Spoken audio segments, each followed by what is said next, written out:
Good morning friends, இது உங்கள் friends police academy. இப்போ என்ன பார்க்க போகிறோம் அப்படின்னா, பட்ஜெட்டை பற்றி தான் பார்க்க போகிறோம். மார்னிங் கரண்ட் அஃபேர்ஸில் வந்து பார்த்திங்கன்னா நம்ம பட்ஜெட்டை பார்க்கல, தனி வீடியோவே அப்லோட் பண்ணலாம் அப்படின்னு சொல்லிட்டு வந்து பார்த்திங்கன்னா இப்போ தனி வீடியோவை வந்து அப்லோட் பண்ணுறோம். பட்ஜெட்டை பற்றி ஃபுல் டீட்டெயில் இருக்கும். ஸ்கிப் பண்ணாமல் ஃபுல்லாக பார்த்து நோட்ஸ் எடுத்து வச்சுக்கோங்க. கண்டிப்பாக உங்களுக்கு யூஸ்ஃபுல்லாக இருக்கும். அது மட்டும் இல்லாமல் நம்ம சேனலை சப்ஸ்கிரைப் பண்ணுங்கள், சப்போர்ட் பண்ணுங்கள். முடிஞ்சளவு உங்கள் ஃப்ரெண்ட்ஸ் எல்லாருக்கும் ஷேர் பண்ணுங்கள். நம்மளுடைய ஃப்ரெண்ட்ஸ் போலீஸ் அகாடமி அப்படின்ற டெலிகிராம் சேனல் வந்து ஜாயின் பண்ணிக்கோங்க. இம்பார்ட்டன்ட் அப்டேட்ஸ்லாம் அதில் தான் கிடைக்கும். உங்களுக்கு கண்டிப்பாக யூஸ்ஃபுல்லாக இருக்கும். லிங்க் டிஸ்கிரிப்ஷனில் கொடுக்குறேன், அதை நீங்கள் டச் பண்ணி ஜாயின் பண்ணிக்கலாம். சரிங்களா?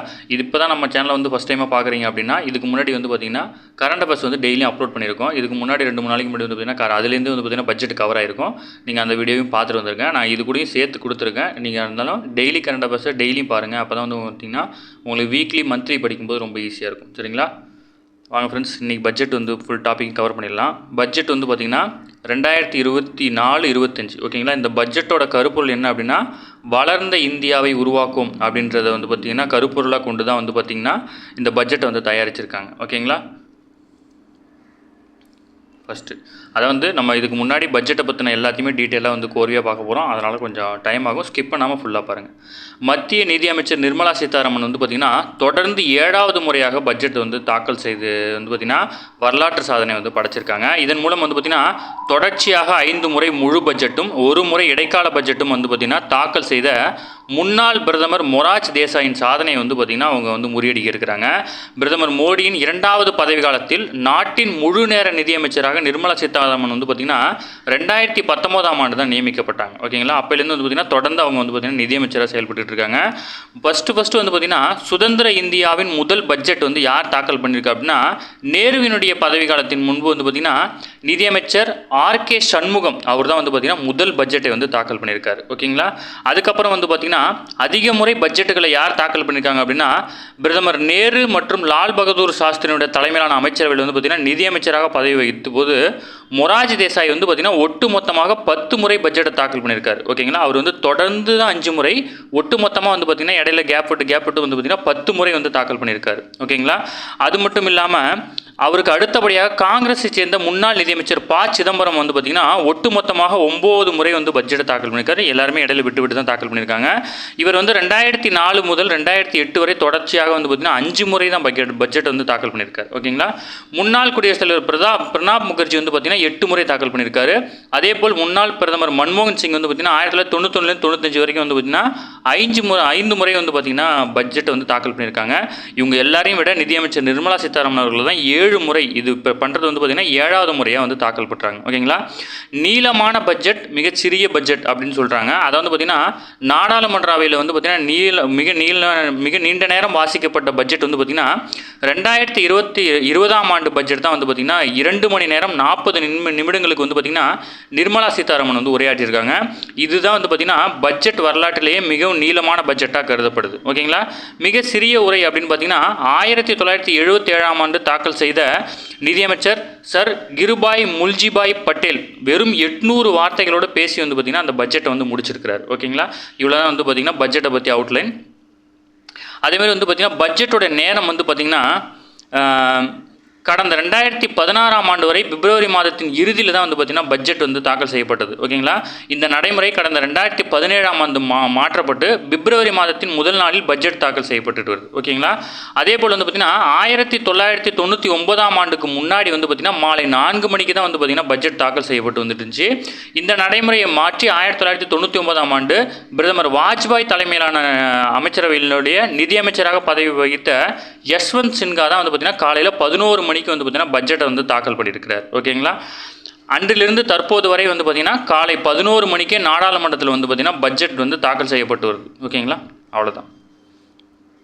அடுத்து இன்றைக்கி பட்ஜெட்டை பற்றி வந்து பார்த்திங்கன்னா கொஞ்சம் எக்ஸ்ட்ரா டீட்டெயில் கொடுத்துருக்காங்க. இதை பார்த்து நம்ம பட்ஜெட்டுக்கு போயிடலாம். மத்திய பட்ஜெட் வந்து பார்த்திங்கன்னா செவ்வாய்க்கிழமை ஜூலை 23ஆம் தேதி வந்து தாக்கல் பட்டிருக்குது. இது ஞாபகம் வச்சுக்கோங்க, கேட்குறதுக்கு வாய்ப்பு இருக்குது. மத்திய நிதியமைச்சர் நிர்மலா சீதாராமன் வந்து பார்த்திங்கன்னா தொடர்ந்து 7வது முறையாக வந்து பார்த்திங்கன்னா பட்ஜெட் தாக்கல் செய்து சாதனை படைக்கிறார். இதில் வந்து பார்த்திங்கன்னா வளர்ந்த இந்தியாவை உருவாக்குவோம் அப்படின்ற இலக்கோடு தான் வந்து பார்த்திங்கன்னா 2024-25ஆம் ஆண்டு நிதியாண்டுக்கான பட்ஜெட் வந்து தாக்கல் செய்யப்பட இருக்குது. ஓகேங்களா? கடந்த 3 ஆண்டு காலமாக தான் வந்து பார்த்திங்கன்னா காகித பயன்பாடு இல்லாமல் பட்ஜெட் தாக்கல் செய்யப்படுது. முக்கியமான கொஸ்டின். ஓகேங்களா? லாஸ்ட்டு வந்து 3 இயர்ஸாக தான் வந்து பார்த்திங்கன்னா காகித பயன்பாடு இல்லாத பட்ஜெட்டை வந்து தாக்கல் பண்ணுறாங்க. அதுக்கப்புறம் வந்து பார்த்திங்கன்னா நிகழ் நிதியாண்டில் நாட்டின் பொருளாதார வளர்ச்சி வந்து பார்த்திங்கன்னா 6.5 to 7% வரை இருக்கும் அப்படின்னு வந்து பார்த்திங்கன்னா பொருளாதார ஆய்வறிக்கையில் வந்து தெரிவிக்கிறாங்க. ஓகேங்களா, நிகழ் நிதியாண்டில் வந்து பார்த்திங்கன்னா நாட்டின் ஒட்டுமொத்த வளர்ச்சி ஜிடிபி வந்து பார்த்திங்கன்னா 6.5லேருந்து 7% வரை இருக்கும்.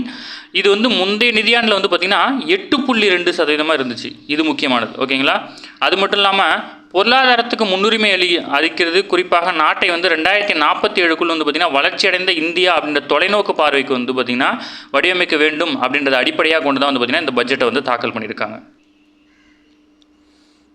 அடுத்து வந்து பார்த்திங்கன்னா பட்ஜெட். ஓகேங்களா, நேரடியாக நம்ம பட்ஜெட்டை பார்த்துடலாம். ஓகே, மத்திய பட்ஜெட் வந்து பார்த்திங்கன்னா 2024-25 என்னென்ன திட்டங்களுக்கு வந்து எவ்வளோ ஒதுக்கியிருக்காங்கன்னு சொல்லிட்டு மேலேயே கொடுத்துருக்காங்க. இதை வந்து நீங்கள் அப்படியே அந்த ஆர்டராகவே நீங்கள் எழுதிக்கோங்க. இது வந்து கடந்த ஆண்டில் எவ்வளோ, இந்த ஆண்டில் எவ்வளோன்னு சொல்லிட்டு எல்லாத்துக்குமே கொடுத்துருக்காங்க. இதுலேருந்து கம்ப்ளீட்டாக எழுதிக்கோங்க. ஓகேங்களா, ஃபஸ்ட் வந்து பார்த்திங்கன்னா ஊரக வேலைவாய்ப்பு உறுதி திட்டத்துக்கு வந்து பார்த்திங்கன்னா சென்ற ஆண்டு வந்து பார்த்திங்கன்னா 60,000 கோடிகள்லையும் இந்த ஆண்டு வந்து பார்த்திங்கன்னா 86,000 கோடியும் வந்து பார்த்திங்கன்னா ஒதுக்கியிருக்காங்க. அணுசக்தி திட்டங்களுக்கு வந்து பார்த்திங்கன்னா சென்ற ஆண்டு 442 கோடியும் இந்த ஆண்டு 2,228 கோடியும் ஒதுக்கியிருக்காங்க. அதேமாதிரி செமிகண்டக்டர்கள் மேம்பாடு மற்றும் தொடுதிரை உற்பத்தி வந்து பார்த்திங்கன்னா 3,000 கோடியும், சென்ற ஆண்டு தான் 3,000 கோடி, இந்த ஆண்டு 6,903 கோடி. ஓகேங்களா, இதை ஞாபகம் வச்சுக்கோங்க. ஏன்னா இப்போ செமிகண்டக்டர் வந்து பார்த்திங்கன்னா உற்பத்தியில் வந்து பார்த்திங்கன்னா இந்தியா வந்து முன்னாடி வரணும் அப்படின்னு சொல்லிட்டு நிறைய திட்டங்கள் கொண்டு வந்துட்டு இருக்காங்க. அதனால் இதை ஞாபகம் வச்சுக்கோங்க. அடுத்து நேரடி பணப்பலன் மாற்றம் எல்பிஜி, இதுக்கு வந்து பார்த்திங்கன்னா சென்ற ஆண்டு 180 கோடியும் இந்த ஆண்டு வந்து பார்த்திங்கன்னா 1,500 கோடியும் வந்து பார்த்திங்கன்னா ஒதுக்கியிருக்காங்க. ஓகேங்களா, இது இல்லாமல் இன்னும் இருக்குது. அதில் வந்து பார்த்திங்கன்னா ஆராய்ச்சி மற்றும் மேம்பாட்டு திட்டங்களுக்கு வந்து பார்த்திங்கன்னா சென்ற ஆண்டு 840 கோடியும் இந்த ஆண்டு வந்து பார்த்திங்கன்னா 1,200 கோடியும் ஒதுக்கியிருக்காங்க. மருந்து உற்பத்தி துறைக்கான ஊக்கத்தொகை வந்து பார்த்திங்கன்னா 1,200 கோடியிலேருந்து 2,143 கோடியாக உயர்த்தியிருக்கிறாங்க.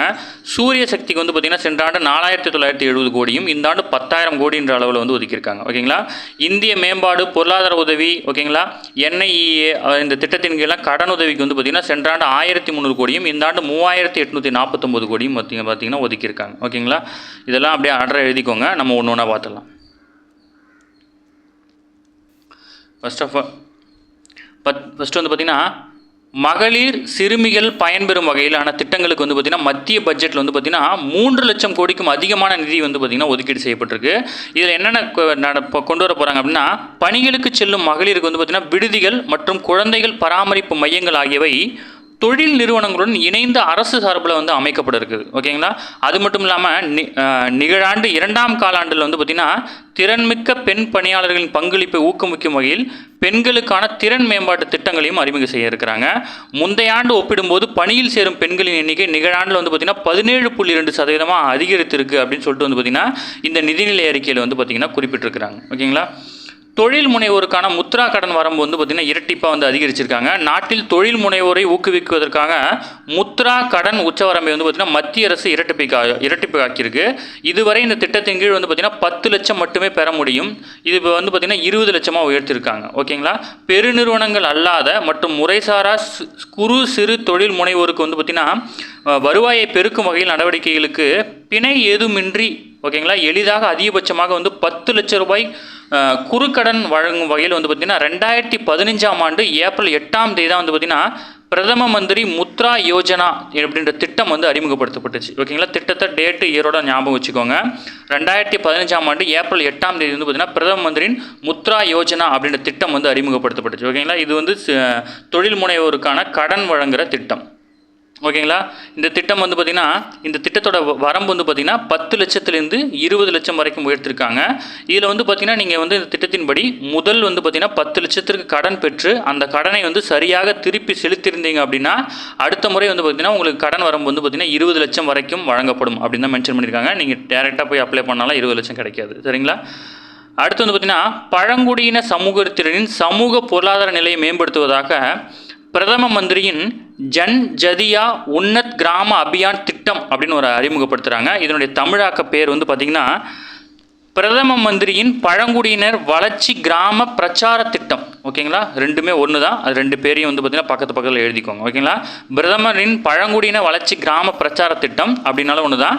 அதேமாதிரி வந்து பார்த்திங்கன்னா பிரதம மந்திரியின் ஜன்ஜதியா உன்னத் கிராம அபியான் திட்டம் அப்படின்னாலும் ஒன்று தான். ஓகேங்களா, இது பழங்குடியின சமூகத்தினருடைய சமூக பொருளாதார நிலையை மேம்படுத்துவதற்கான திட்டம். ஓகேங்களா, அதுக்கப்புறம் பார்த்தீங்கன்னா அனைத்து முக்கிய குறு சிறு நடுத்தர நிறுவனங்கள் தொகுப்புகளுக்கு நேரடியாக கடன் வழங்க ஏதுவாக இந்திய சிறு நிறுவன மேம்பாட்டு வங்கி ஓகேங்களா அடுத்த 3 ஆண்டுகளில் புதிய கிளைகளை திறக்க இருக்கிறாங்க. நிகழாண்டில் வந்து பார்த்திங்கன்னா புதிதாக 24 கிளைகளை வந்து திறக்க இருக்கிறதா வந்து பார்த்திங்கன்னா சொல்லியிருக்கிறாங்க. ஓகேங்களா. அடுத்து பாதுகாப்புத்துறைக்கு வந்து பார்த்திங்கன்னா 6.21 லட்சம் கோடி வந்து பார்த்திங்கன்னா ஒதுக்கியிருக்காங்க. மத்திய பட்ஜெட்டில் வந்து பார்த்திங்கன்னா பாதுகாப்புத்துறைக்கு 6.21 லட்சம் கோடி வந்து ஒதுக்கியிருக்காங்க. கடந்த பட்ஜெட்லேருந்து வந்து பார்த்திங்கன்னா 5.94 லட்சம் கோடியாக இருந்தது. மொத்த பட்ஜெட்டில் வந்து பாதுகாப்புத்துறைக்கான ஒதுக்கீடு வந்து பார்த்திங்கன்னா 12.9%. ஓகேங்களா. பட்ஜெட் ஒதுக்கீட்டில் வந்து பார்த்திங்கன்னா 1,05,518 கோடி வந்து பார்த்திங்கன்னா உள்நாட்டில் இராணுவ தளவாடங்கள் கொள்முதல் செய்யப்படும் அப்படின்னு சொல்லிட்டு வந்து பார்த்திங்கன்னா பாதுகாப்புத்துறை அமைச்சர் வந்து சொல்லியிருக்கிறார். ஓகேங்களா. அதுக்கப்புறம் வந்து பார்த்திங்கன்னா யூபிஎஸ்சிக்கு வந்து பார்த்திங்கன்னா 200 கோடியும் லோக்பாலுக்கு வந்து பார்த்திங்கன்னா 33.32 கோடியும் வந்து பார்த்திங்கன்னா ஒதுக்கியிருக்காங்க. ஓகேங்களா. அடுத்து விளையாட்டுத்துறைக்கு வந்து பார்த்திங்கன்னா 3,442 கோடி ஒதுக்கியிருக்காங்க. விளையாட்டுத்துறையில் வந்து பார்த்திங்கன்னா கடந்த ஆண்டு இந்த நிதி ஒதுக்கீடு வந்து பார்த்திங்கன்னா 3,396 கோடி தான் இருந்துச்சு. இந்த ஆண்டு வந்து பார்த்திங்கன்னா 45.36 கோடிகள் கூடுதலாக நிதி ஒதுக்கியிருக்காங்க. இதில் வந்து பார்த்திங்கன்னா கேலோ இந்தியா விளையாட்டு போட்டிகளுக்கு தான் வந்து பார்த்திங்கன்னா அதிகமான முக்கியத்துவம் கொடுத்து வந்து பார்த்திங்கன்னா நிதிகள் ஒதுக்கியிருக்காங்க. அடுத்து வந்து பார்த்திங்கன்னா சுகாதாரத்துறைக்கு வந்து பார்த்திங்கன்னா 90,958 கோடி வந்து ஒதுக்கியிருக்காங்க. மத்திய பட்ஜெட்டில் சுகாதாரத்துறைக்கு வந்து இவ்வளோ வந்து ஒதுக்கப்பட்டிருக்கு. கடந்த ஆண்டு வந்து பார்த்திங்கன்னா வெறும் 80,517 கோடி தான் ஒதுக்கியிருந்தாங்க. இது வந்து பார்த்திங்கன்னா 12.96% வந்து அதிகம் கடந்த ஆண்டோட. ஓகேங்களா. இதில் வந்து பார்த்திங்கன்னா ஒட்டுமொத்தமாக அதில் மிகப்பெரிய தொகையாக 87,659 கோடி வந்து பார்த்திங்கன்னா சுகாதாரம் மற்றும் குடும்ப நலத்துறைக்கு மட்டும் ஒதுக்கியிருக்காங்க. ஓகேங்களா. அது மட்டும் இல்லாமல் பிரதமர் ஜன ஆரோக்கியா திட்டத்துக்கு வந்து பார்த்திங்கன்னா 7,300 கோடி வந்து ஒதுக்கியிருக்காங்க. இது வந்து பார்த்திங்கன்னா முந்தைய பட்ஜெட்டில் 6,800 கோடியாக தான் இருந்துச்சு. முந்தைய பட்ஜெட்டை போலவே வந்து பார்த்திங்கன்னா தேசிய எண்ம சுகாதார திட்டத்துக்கு வந்து 200 கோடி ஒதுக்கியிருக்காங்க. தன்னாட்சி அதிகாரம் பெற்ற மருத்துவ நிறுவனங்களுக்கு வந்து பார்த்திங்கன்னா 18,013.62 கோடி வந்து ஒதுக்கப்பட்டிருக்கு. ஓகேங்களா. தில்லி எய்ம்ஸ் மருத்துவமனைக்கு வந்து பார்த்திங்கன்னா 4,523 கோடியும் அகில இந்திய மருத்துவ ஆய்வு கவுன்சிலுக்கு வந்து பார்த்திங்கன்னா 2,732.13 கோடியும் ஒதுக்கியிருக்காங்க. ஓகேங்களா. இது சுகாதாரத்துறைன்றதுனால நம்ம டீட்டெயிலாக பார்த்துக்கோங்க. அடுத்து புற்றுநோய் மருந்துகளுக்கு வந்து பார்த்திங்கன்னா சுங்க வரியில் வந்து பார்த்திங்கன்னா விலக்கு அளிச்சிருக்காங்க. புற்றுநோய் சிகிச்சைக்காக 3 முக்கியமான மருந்துகள் வந்து பார்த்திங்கன்னா வெளிநாட்டிலேருந்து இறக்குமதி செய்யப்படுது. அந்த மாதிரி இறக்குமதி செய்யப்படுற அந்த மருந்துகளுக்கு வந்து பார்த்திங்கன்னா 10% வந்து சுங்க கட்டணம் வந்து வசூலிக்கப்பட்டிருந்துச்சு. அதுலேருந்து வரி விலக்கு அளிக்கப்பட்டிருக்கு. ஓகேங்களா. அதுக்கப்புறம் பார்த்திங்கன்னா ஊரக மேம்பாட்டு அமைச்சக நிதி வந்து பார்த்திங்கன்னா 12% வந்து அதிகரிச்சிருக்காங்க. நடப்பு நிதியாண்டில் வந்து பார்த்திங்கன்னா மத்திய பட்ஜெட்டில் வந்து ஊரக மேம்பாட்டு அமைச்சகத்துக்கு வந்து பார்த்திங்கன்னா 1.77 லட்சம் கோடி வந்து நிதி ஒதுக்கீடு செய்யப்பட்டிருக்கு. ஓகேங்களா. இதில் வந்து பார்த்திங்கன்னா ரூபாய் 12,000 கோடி வந்து பார்த்திங்கன்னா அதாவது பார்த்திங்கன்னா இந்த போக்குவரத்து இந்த விஷயத்துக்காகலாம் வந்து பார்த்திங்கன்னா வழங்கப்பட்டிருக்கு. ஓகேங்களா. பெண்களுக்கு அதிகாரம் அளிக்கும் தேசிய வாழ்வாதார இயக்கம் அஜீவிகா திட்டத்துக்கு வந்து பார்த்திங்கன்னா கடந்த ஆண்டை விட கூடுதலாக 15,000 கோடி வந்து பார்த்திங்கன்னா நிதியை ஒதுக்கியிருக்காங்க. ஓகேங்களா. பெண்களுக்கு அதிகாரம் அளிக்கும் தேசிய வாழ்வாதார இயக்கம் அஜீவிகா திட்டம். ஓகேங்களா. அதுக்கப்புறம் வந்து பார்த்திங்கன்னா பிரதமர் வந்து பார்த்திங்கன்னா பழங்குடியின வளர்ச்சி கிராம பிரச்சார திட்டத்தின் கீழ் வந்து பார்த்திங்கன்னா 63,000 கிராமங்களில் உள்ள 5 கோடி பழங்குடியினர் வந்து பயன்படையில் வந்து பார்த்திங்கன்னா இந்த திட்டம் வந்து செயல்படுத்தியிருக்கிறாங்க. அடுத்து உயர்கல்வி பயில வந்து பார்த்திங்கன்னா ரூபாய் 1 லட்சம் வந்து பார்த்திங்கன்னா 10 லட்சம் வந்து வங்கி கடன் வந்து கொடுக்க இருக்கிறாங்க. இதில் வந்து பார்த்திங்கன்னா உள்நாட்டு உயர்கல்வி நிறுவனங்களில் பயில வந்து பார்த்திங்கன்னா 10 லட்சம் வரையிலான வங்கி கடன் வந்து அளிக்கப்படும் அப்படின்ற பட்ஜெட்டில் வந்து அறிவிக்கப்பட்டிருக்கு. இதேபோல் கல்வித்துறைக்கான நிதி ஒதுக்கீடு வந்து பார்த்திங்கன்னா நிகழாண்டு பட்ஜெட்டில் குறிப்பிடப்பட்டுள்ளது. இது வந்து பார்த்திங்கன்னா கடந்த ஆண்டு வந்து பார்த்திங்கன்னா 9,600 கோடி ஒதுக்கப்பட்ட நிலையில் இந்த ஆண்டில் வந்து பார்த்திங்கன்னா 9,000 கோடி குறைவாக தான் ஒதுக்கியிருக்காங்க. இந்த கல்வித்துறையில் வந்து பார்த்திங்கன்னா கேந்திர வித்யாலயா, நவோதய வித்யாலயா, NCERT, BMST பள்ளிகள் அப்புறம் வந்து யூனியன் பிரதேசத்தில் உள்ள பள்ளிகளுக்கான நிதி ஒதுக்கீடு மட்டும்தான் அதிகரிக்கப்பட்டிருக்கு. மற்றபடி வந்து பார்த்திங்கன்னா பல்கலைக்கழகத்திற்கான நிதிகள்லாம் வந்து பார்த்திங்கன்னா குறைக்கப்பட்டு தான் கொடுத்துருக்குறாங்க. ஓகேங்களா. அடுத்து தங்கம் வெள்ளி கைபேசிகளுக்கு வந்து பார்த்திங்கன்னா சுங்கவரி வந்து குறைச்சிருக்காங்க. இதில் வந்து பார்த்திங்கன்னா மின்னணு சாதனங்கள் மீதான சுங்கவரியை குறைப்பதற்காக பட்ஜெட்டில் வந்து தெரிவிக்கப்பட்டிருக்கு. கைபேசிக்கான வரி வந்து குறைக்கப்பட்டிருக்கு. ஓகேங்களா. இதன் மூலம் வந்து பார்த்திங்கன்னா இறக்குமதி செய்யப்படும் கைபேசிகளோட விலை வந்து பார்த்திங்கன்னா 6% வரை குறைய வாய்ப்பு இருக்குது. ஓகேங்களா. அது மட்டும் இல்லாமல் ஷியா விதைகள், இறால் மற்றும் பிற மீன் தீவனங்கள், அப்புறம் வந்து பார்த்திங்கன்னா லிபிட் எண்ணெய் தயாரிப்புக்கு தேவையான பொருட்கள், புற்றுநோய்க்கான மருந்துகள், ஜவுளி, இரும்பு, செம்பு, தோல் தயாரிப்பு துறைகள் சார்ந்த பொருட்கள், மருத்துவ சாதனங்கள் உள்ளிட்ட பல்வேறு பொருட்களுக்கு வந்து பார்த்திங்கன்னா சுங்கவரி வந்து குறைச்சிருக்காங்க. தங்கத்திற்கான சுங்கவரி வந்து பார்த்திங்கன்னா 6% வரை வந்து பார்த்திங்கன்னா குறைச்சிருக்காங்க. ஓகேங்களா. தங்கம், வெள்ளி நாணயங்கள் மற்றும் கட்டிகள் மீதான சுங்கவரி 15% 6% குறைக்கப்பட்டிருக்கு. ஓகேங்களா. தங்கம் மற்றும் வெள்ளி உலோக கலவைக்கான சுங்க வரி பார்த்தீங்கன்னா 15.4% 6.4% குறைக்கப்பட்டிருக்கு. அது மட்டும் இல்லாமல் பிளாட்டினம், பெலாடியம், அப்புறம் வந்து பார்த்திங்கன்னா ரூதேனியம் மற்றும் ஓஸ்மியம், இந்த இரிடியம் மீதான சுங்க வரிகள் வந்து பார்த்திங்கன்னா 15.4% 6.4% குறைக்கப்பட்டிருக்கு. ஓகேங்களா. இப்போ உங்களுக்கு கொஸ்டின் என்னென்னா, இப்போ இது 4 பிளாட்டினம் இப்போ வந்து பார்த்திங்கன்னா நீங்கள் தங்கம், வெள்ளி, பிளாட்டினம் என்ற 3 வார்த்தையை அடிக்கடி கேள்விப்பட்டிருப்பீங்க. இப்போ வந்து பார்த்திங்கன்னா நடப்பு பட்ஜெட்டில் வந்து கீழ்கண்ட எதனுடைய வரி, அதாவது சுங்க வரி குறைக்கப்பட்டிருக்குன்னு சொல்லிட்டு பெலாடியம் அப்படின்னு கொடுத்துட்டாங்கன்னா உங்களுக்கு ஆன்சர் பண்ண தெரியணும். அதனால தான் இது நம்ம டீப்பாக வந்து சொல்லிகிட்டு இருக்கோம். சரிங்களா. அடுத்து 6 ஆண்டுகளில் கைபேசிகளின் ஏற்றுமதி வந்து பார்த்திங்கன்னா 100 மடங்கு அதிகரிச்சிருக்கு. எனவே வாடிக்கையாளரின் நலன் கருதி வந்து பார்த்திங்கன்னா கைபேசி, சார்ஜர்களுக்கான சுங்க வரி வந்து பார்த்திங்கன்னா 20% 15% வந்து குறைச்சிருக்காங்க. ஓகேங்களா. அடுத்து வந்து பார்த்திங்கன்னா முக்கிய தாதுக்கள் வந்து பார்த்திங்கன்னா 100% வந்து வரி விலக்கு கொடுத்துருக்காங்க. மின்சார கார்கள், காற்றாலை தயாரிப்பில் முக்கிய பங்கு வகிக்கும் கோபால்ட், லித்தியம், நிக்கல் உட்பட 25 முக்கிய தாதுகளுக்கு சுங்க வரி செலுத்துவதிலிருந்து 100% வரி விலக்கு அளிக்கப்பட்டிருக்கு. ஓகேங்களா. முக்கியமானது. ஓகேங்களா. ஏன்னா வந்து பார்த்திங்கன்னா மாற்று எரிசக்தியை நோக்கி போயிட்டு இருக்கனால மின்சார கார்களும் காற்றாலை தயாரிப்புக்கு பயன்படுத்தக்கூடிய கோபால்ட், லித்தியம், நிக்கல் உள்ளிட்ட 25 முக்கிய தாதுகளுக்கு வந்து பார்த்திங்கன்னா சுங்க வரி செலுத்துவதிலிருந்து பார்த்திங்கன்னா 100% வரி விலக்கு அளிக்கப்பட்டிருக்கு.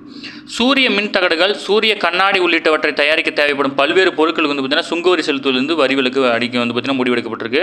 மீன் தீவன வரி வந்து பார்த்திங்கன்னா 5% வந்து குறைச்சிருக்கிறாங்க. ஓகேங்களா. அது மட்டும் இல்லாமல் இதில் தனியாக வந்து பார்த்திங்கன்னா பீகாரில் வந்து பார்த்திங்கன்னா நெடுஞ்சாலை திட்டங்களுக்கு வந்து பார்த்திங்கன்னா 26,000 கோடி வந்து ஒதுக்கியிருக்காங்க. அதேமாதிரி வந்து பார்த்திங்கன்னா சிபிஐ, அதாவது சிபிஐக்கு வந்து பார்த்திங்கன்னா 951 கோடி நிதி ஒதுக்கிறாங்க. வேளாண் துறைக்கு வந்து பார்த்திங்கன்னா 1.52 லட்சம் கோடி வந்து ஒதுக்கியிருக்காங்க. வேளாண் மற்றும் அது சார்ந்த துறைகளில் மறுமலர்ச்சிக்கு வந்து பார்த்திங்கன்னா பட்ஜெட்டில் 1.5 லட்சம் கோடி வந்து பார்த்திங்கன்னா அறிவிச்சிருக்காங்க. அதன்படி பருவநிலை மாற்றத்தை தாங்கி வளர்ந்து அதிக மகசூலை தரக்கூடிய வேளாண்மை மற்றும் தோட்டக்கலை பயிர்களின் 32 ரகங்களை வந்து பார்த்திங்கன்னா வெளியிட இருக்கிறாங்க. ஓகேங்களா. இதை ஞாபகம் வச்சுக்கோங்க. 32 ரகங்கள். இயற்கை வேளாண்மைக்கு முன்னுரிமை அளிக்கும் வகையில் அடுத்த 2 ஆண்டுகளில் நாடு முழுவதும் 1 கோடி விவசாயிகளுக்கு வந்து பார்த்திங்கன்னா இயற்கை விவசாயத்துக்கான சான்றிதழ் வந்து வழங்க இருக்கிறாங்க. ஓகேங்களா.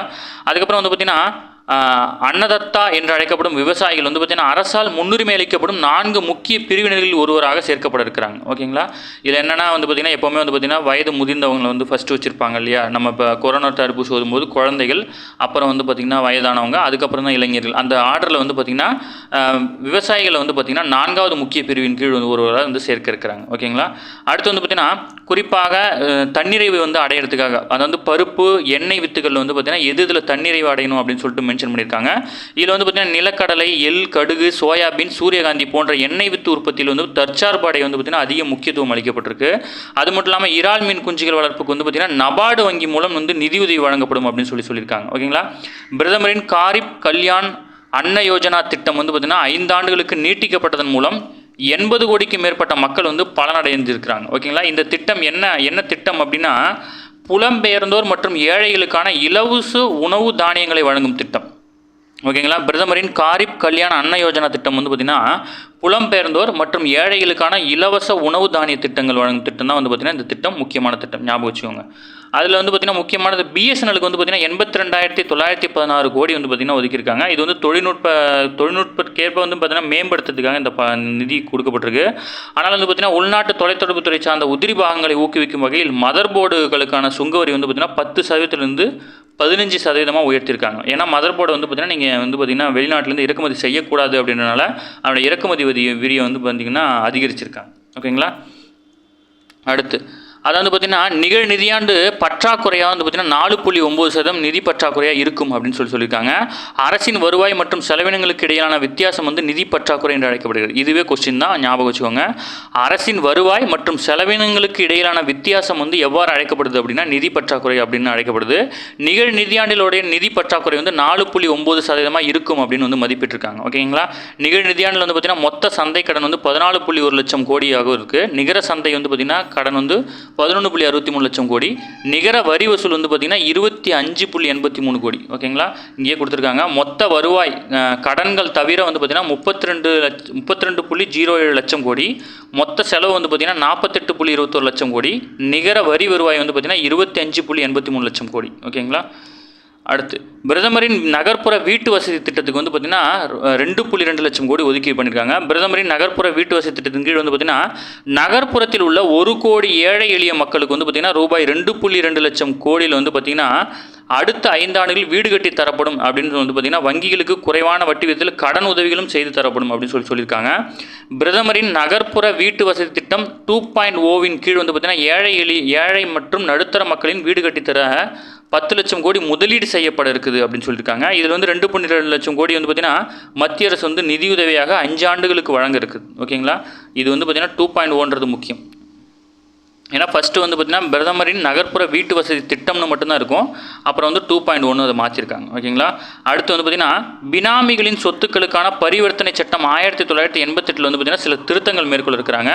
பினாமி பரிவர்த்தனை சட்டம் வந்து பார்த்திங்கன்னா 1988. ஓகேங்களா, பெண்கள் பெயரில் வந்து பார்த்திங்கன்னா வாங்கும் சொத்துக்களுக்கு வந்து பார்த்திங்கன்னா வரி குறைச்சிருக்காங்க. ஓகேங்களா, இதன் அடிப்படையில் வந்து பார்த்திங்கன்னா நகர்ப்புற வளர்ச்சி திட்டங்களை மேம்படுத்தும் முக்கிய காரணியாக இது அமையும் அப்படின்னு எதிர்பார்க்குறாங்க. ஓகேங்களா, இது முக்கியமான கொஸ்டின். ஓகேங்களா, கீழ்கண்டவற்றுள் நகர்ப்புற வளர்ச்சி திட்டங்களை மேம்படுத்தும் முக்கிய காரணியாக அமையும் என்று எதிர்பார்க்கப்படுது எதுன்னு கூட கேட்கலாம். சரிங்களா, பெண்கள் வாங்கும் சொத்துக்களுக்கு வந்து பார்த்திங்கன்னா வரி குறைப்பு பண்ணியிருக்காங்க. அடுத்த 5 ஆண்டுகள் வந்து பார்த்திங்கன்னா 100 வாரச்சந்தைகளை உருவாக்கவும் அரசு திட்டமிட்டிருக்கு. இது தவிர சிறு குறு தொழில் சார்ந்த சேவைகளுக்கான எண்ம பொது உட்கட்டமைப்பு அரசு மேம்படுத்திருக்கிறாங்க. ஓகேங்களா, அடுத்து வந்து பார்த்திங்கன்னா அந்த பட்ஜெட்டோட முக்கிய அம்சங்கள் வந்து இங்கே கொடுத்துருக்குறாங்க. நம்ம இதை வந்து கொஞ்சம் ஒரு டைம் பார்த்துக்கலாம். இதில் வந்து பார்த்திங்கன்னா முக்கிய அம்சங்கள் இவ்வளோ நேரம் நம்ம பார்த்தாலும் முக்கிய அம்சமாக கொடுத்தாங்க. நாட்டின் முன்னேற்றத்துக்காக 9 முன்னுரிமை திட்டங்கள் வந்து அறிவிக்கப்படுறாங்க. வேளாண் துறையில் உற்பத்தி திறனை அதிகரிப்பது, வேலைவாய்ப்பு மற்றும் திறன் மேம்பாடு, நகர்ப்புற வளர்ச்சி, எரிசக்தி பாதுகாப்பு, உட்கட்டமைப்பு உள்ளிட்டவையும் முன்னுரிமை திட்டங்கள் அடங்கும். இந்த 9 முன்னுரிமை திட்டங்கள் இதுவும் முக்கியமானது. புதிய வருமான வரி முறையில் வந்து பார்த்திங்கன்னா தனிநபருக்கான நிலை கழிவு வந்து பார்த்திங்கன்னா 50,000லேருந்து வந்து பார்த்திங்கன்னா 75,000 அதிகரிச்சிருக்காங்க. இதில் வந்து பார்த்திங்கன்னா 10 லட்சம் கோடியில் வந்து பார்த்திங்கன்னா செயல்படுத்தப்படும் நகர்ப்புற வீட்டு வசதி திட்டத்தில் வந்து பார்த்திங்கன்னா 1 கோடி நகர்ப்புற ஏழை மக்களுக்கு வந்து வீடு கட்டி தரப்படும்னு சொல்லியிருக்காங்க. தங்கம் வெள்ளி மீதான சுங்க வரி 6%, பிளாட்டினத்துக்கான வரி 6.4% குறைப்பட்டாங்க. ஏன்னா இது வந்து நீங்கள் அடிக்கடி கேள்விப்படுறது, நம்ம மீறி பார்த்தெல்லாம் கேள்விப்பட்டிருக்க மாட்டீங்க. அதனால் அது ஒரு டைம் படிச்சுக்கோங்க.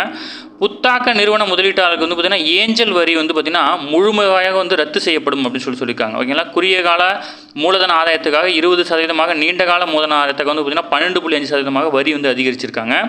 வேலைவாய்ப்பு உருவாக்கத்துக்கு அடுத்த 5 ஆண்டுகளில் வந்து பார்த்திங்கன்னா 2 லட்சம் கோடி வந்து மதிப்பீட்டில் திட்டம் வகுத்திருக்கிறாங்க. அதுக்கப்புறம் வந்து பார்த்திங்கன்னா கயா மற்றும் புத்தகயாவில் உள்ள ஆன்மீக தலங்கள் நாலந்தா பல்கலைக்கழகங்களையும் மேம்படுத்திருக்கிறாங்க. அடுத்த 5 ஆண்டுகளில் வந்து பார்த்திங்கன்னா 20 லட்சம் இளைஞர்களுக்கு வந்து பார்த்திங்கன்னா திறன் மேம்பாடு பயிற்சி அளிக்க இருக்கிறாங்க. ஓகேங்களா, அதுக்கப்புறம் வந்து பார்த்திங்கன்னா மின்னணு வர்த்தகத்திற்கான டிடிஎஸ் வரி விகிதம் வந்து தற்போதைய 1% 0.1% குறைக்க இருக்கிறாங்க. வெளிநாட்டு நிறுவனங்களுக்கான பெருநிறுவன வரி விகிதம் வந்து 40% 35% குறைக்க இருக்கிறாங்க. 5,000 மாத ஊக்கத்தொகையுடன் 1 கோடி இளைஞர்களுக்கு வேலைவாய்ப்பு வழங்கும் வகையில் வந்து பார்த்திங்கன்னா 500 தொழில் பழகுனர் மையங்கள் வந்து உருவாக்கப்படும் சொல்லியிருக்காங்க. நாடு முழுவதும் 12 தொழில்துறை பூங்காக்களும் 1000 தொழில்துறை பயிற்சி நிறுவனங்களும் அமைக்க இருக்கிறாங்க. அதுக்கப்புறம் வந்து பார்த்திங்கன்னா பத்திரப்பதிவு கட்டணத்தை குறைக்க அதிக வருவாய் ஈட்டு மாநிலங்களுக்கு வந்து பார்த்திங்கன்னா வலியுறுத்துகிறாங்க. ஓகேங்களா, விவசாய சாகுபடி செய்ய 32 பயிர்களுக்கு வந்து பார்த்திங்கன்னா அதிக மகசூல் தரக்கூடிய பருவநிலை மாற்ற சவால்களை எதிர்கொள்ளும் ரகங்களை வந்து வெளியிட இருக்கிறாங்க.